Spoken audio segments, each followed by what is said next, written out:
Hey everybody, how y'all doing? So I have a very entertaining but informational video I wanted to send to everybody and let me know if you've been through this before and if you made these mistakes. I have just finished watching this woman's video. She is so amazing, the bomb, and I met her a couple of weeks ago and me and her was talking about grocery shopping and budgeting and how we can make my money work for me a little better than before because as some of you might know, I struggle with money all the time and it's very stressful. Trying to stretch a budget, trying to be careful how much I buy. And I just realized as of 2 minutes ago that I constantly make two mistakes every month and did not realize. So I had to laugh at myself. So when I replied to her text, I put laughing emojis because what we both didn't know is that I made two mistakes going into these stores. So if you with me, hit me below in the comments. Let me know if you made the same mistake and what is your best advice as far as budgeting your money and going grocery shopping. Let's get into this conversation.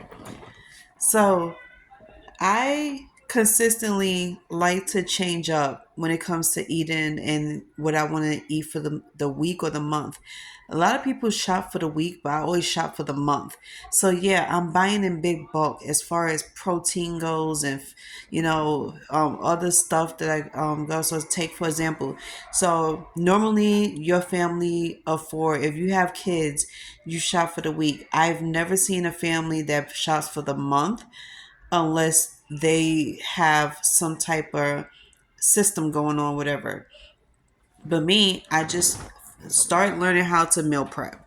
My favorite thing about doing all this is meal prep, and why is because it saves me a lot of time in the kitchen and a lot of hassle, a lot of stress, and I don't have to clean a lot. I don't like cleaning. I don't know about you, but I don't like cleaning. I hate cleaning. I don't even like cleaning my room. But I have to get it done. So what I started doing that made a whole lot of sense was meal prep. I looked at tons of videos on social media and on YouTube about meal prepping, and I wanted to see how I could do it for me so I won't have to be stressed out every day and then figure out what I want to eat next.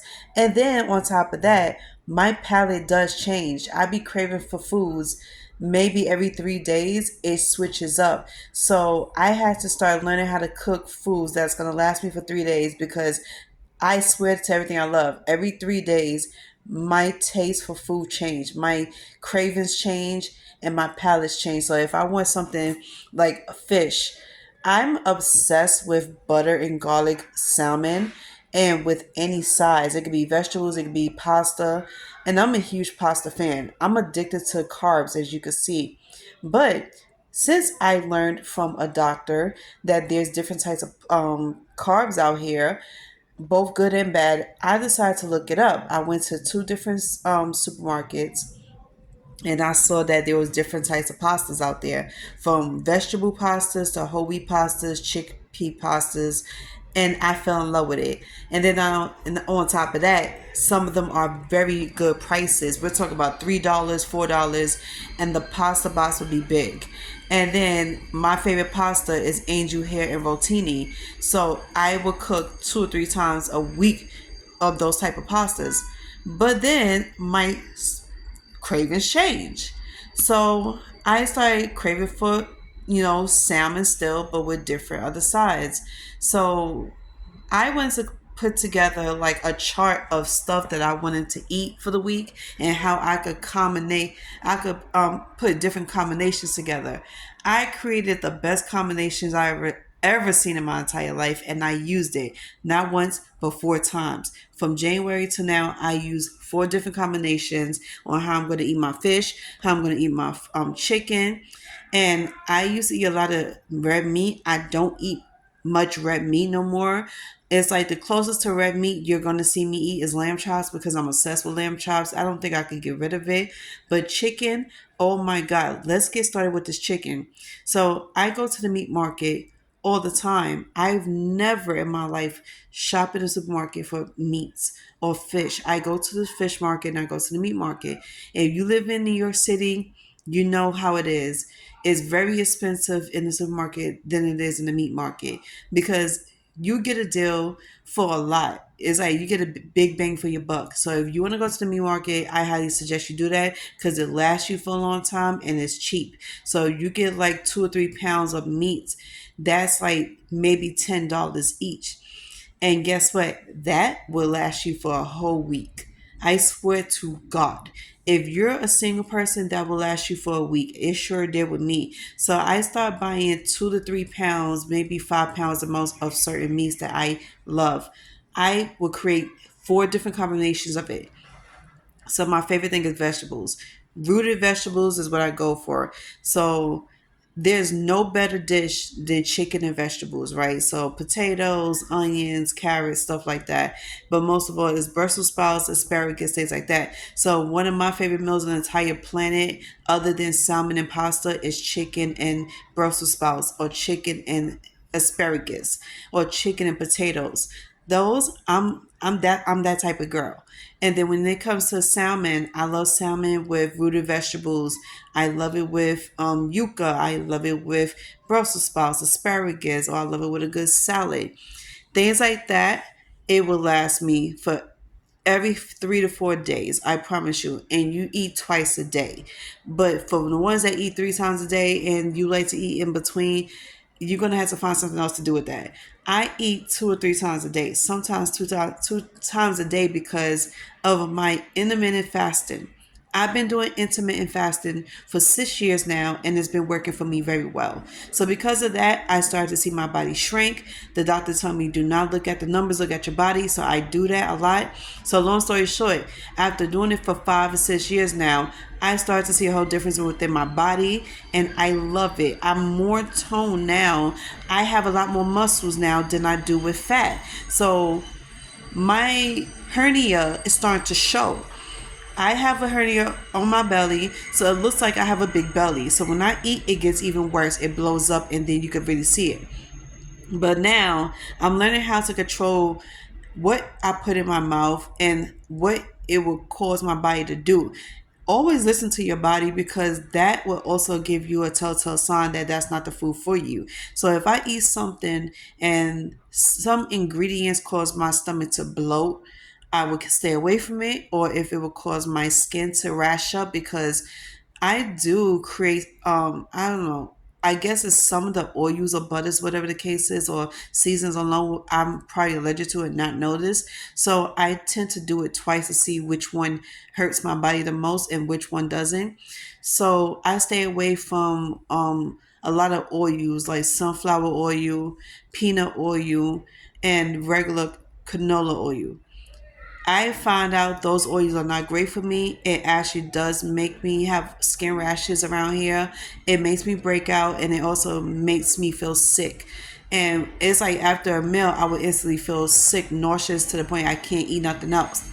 Then a second sign is when it comes to butter.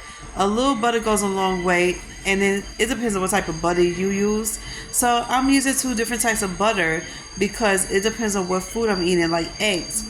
I don't eat scrambled eggs. I poach my eggs now. I was eating scrambled eggs and I fell in love with it, and then I started doing it the Japanese way. Kind of find out scrambled eggs doesn't agree with me, so I stopped eating them.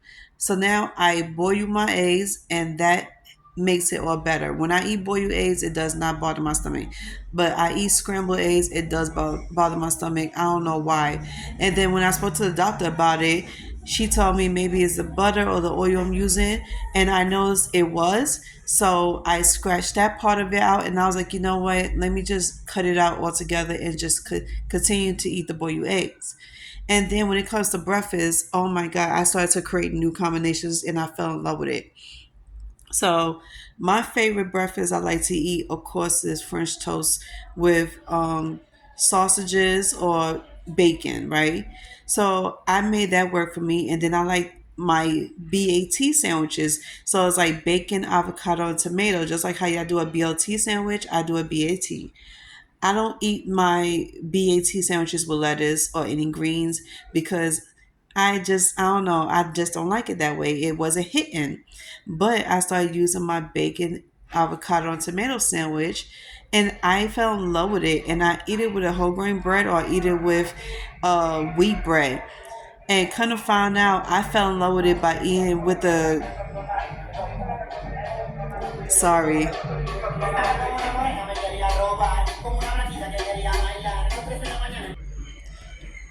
Oh my God. People and their music in their cars when they drive by my building is crazy.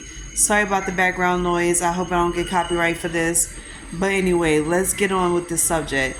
So, I love my French toast. I love my waffles. So, I make it work. And it's how much you eat of it that matters. So, when I eat them, I don't eat syrup with it. Sorry, y'all. I know y'all gonna be thinking I'm committing a crime, but I don't eat syrup with my breakfast. I stopped eating syrup with my breakfast about 3, 4 years ago because syrup also spikes my blood sugar. And I'd rather cut it out than to try to get the diet ones because I tried the regular diet, the diet syrups. It also had no taste, but it still spiked my sugar. So I cut it out so I eat it dry. Yes, I eat my breakfast dry. And then my favorite breakfast I also like to eat is I do my boiled eggs with sausages. And it's a certain type of maple sausage that I go for. And then dinner time. Dinner is the most complicated shit of it all because I try to switch it up. I was like, I hate eating the same thing 2 or 3 times in a row. The only thing I could never get sick and tired of that I could eat all day, every day is lasagna, spaghetti, and tacos. I eat those like crazy. And then I switched up the now here's another thing about that. I did switch up the ingredients, which I'm proud of because I didn't think I was gonna make it work. So instead of with ground beef, it's ground turkey or it's ground chicken. And then on top of that, I put my own seasoning in it, and I love spices. Now many of you know I eat spices in everything that I do, but I keep it at a minimum. I used to do scorching, now it's just at a bare minimum because I did tore up the lining of my esophagus like 3 times, and then I had to get surgery because it burned a hole in my stomach. But that's another story for another time.